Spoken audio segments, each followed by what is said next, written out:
महाराष्ट्रातील 80% अनुदानित शिक्षक शिक्षकेतर बंधू आणि भगिनींनो नमस्कार।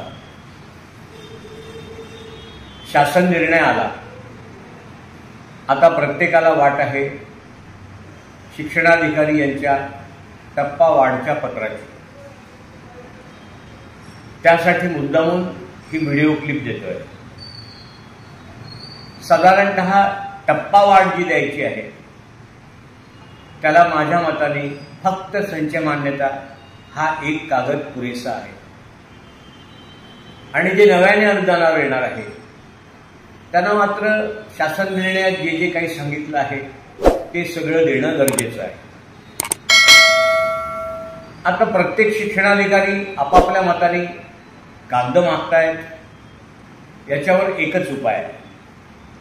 मी बुधवारी संचालक महोदयांची भेट घेतो आहे आणि नव्याने जे पुणे स्तरावर अघोषित आहे त्यांना अनुदानावर आणण्यासाठी लागावयाची कागदपत्रे नेमकी कोणती कमीत कमी आणि ज्यांना टप्पावाढ मिळणार आहे त्यांना लागणारी कागद कोणती कमीत कमी याचं एक स्वयंस्पष्ट पत्र संचालकांकडून मी काढून घेतो। म्हणजे प्रत्येक शिक्षणाधिकारी आपापल्या मताने कागदपत्र न मागता संचालकांनी सांगितलेले कागदपत्रच फक्त मागतील। आता मला फोन येत आहेत की पुणे स्तरावरच्या याद्या कधी लागणार। मी यापूर्वीही सांगितलं की याद्या लागतील असं मला वाटत नाही। ते सरळ सरळ पात्र घोषित पुणे स्तरावरल्या ज्या शाळा आणि कनिष्ठ महाविद्यालय व तुकड्या आहेत त्यांची नावं शिक्षणाधिकाऱ्यांना संबंधित कळवणार आहेत आणि शिक्षणाधिकारी ते आपल्याला कळवणार आहेत। पण जर तिथे यादी असेल तर बुधवारी ती देखील घेण्याचा प्रयत्न करतो।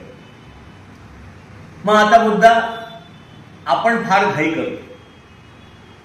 शिक्षणाधिकाऱ्याकडे त्यांच्याकडून पत्र घेण्याकरता आपल्याला खूपच घाई असते। त्यासाठी आपण वाटेल ते करायला तयार असतो आणि त्या गोष्टीचा मग गैरफायदा प्रशासनातले लोक घेतात। म्हणून माझा तुम्हाला एक सल्ला आहे, ऑगस्ट पेढील सप्टेंबर मिळणारच आहे, घाई करू नका। तुमचा प्रस्ताव शिक्षणाधिकाऱ्याकडे द्या आणि निवांत बसा। 15 दिवस उशिरा पत्र मिळाल्याने काय फरक पडणार आहे?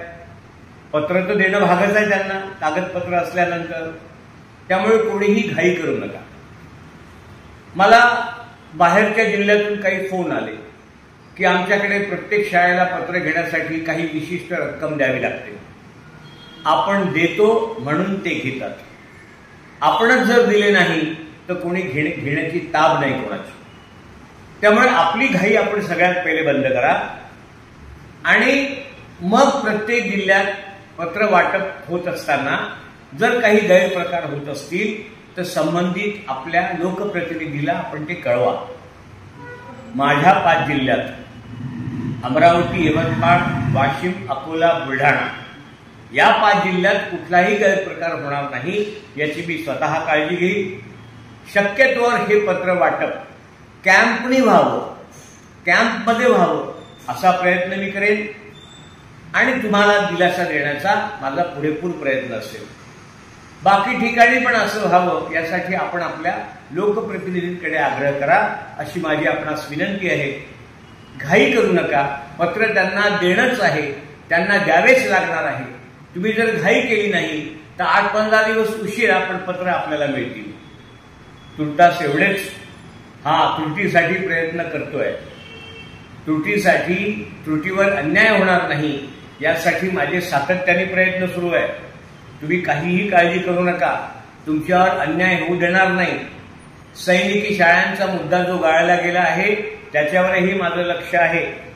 10 तारखेला म्हणजे 10 सप्टेंबरला हायकोर्टात एक तारीख आहे। त्या तारखेमध्ये सरकारला उत्तर मागितलं आहे। सरकारने ते उत्तर तात्काळ द्यावं म्हणून गुरुवारी मी मुंबईला आहे। कदाचित हायकोर्ट आपल्या बाजूने मोठा दिलासा देणारा निर्णय देऊ शकतं हे सैनिकी शाळांनी लक्षात घ्या। हायकोर्टाने दिला नाही तरी प्रशासन स्तरावरून सर्व सैनिकी शाळा 60% कशा येतील हा माझा प्रयत्न राहील. तो नक्की यशस्वी होईल, तुम्ही काळजी करू नका. 22-23ला ज्यांची पटसंख्या नाही त्यांच्यासाठी देखील सैनिकी शाळेप्रमाणेच काम पडलं तर कोर्टात किंवा त्यापूर्वी शासनाकडून तुम्हाला दिलासा मिळेल असा माझा प्रयत्न आहे. तुर्तास एवढेच. तुम्ही फक्त पाठीवर हात ठेवून लढ म्हणा. मी लढतोय. धन्यवाद.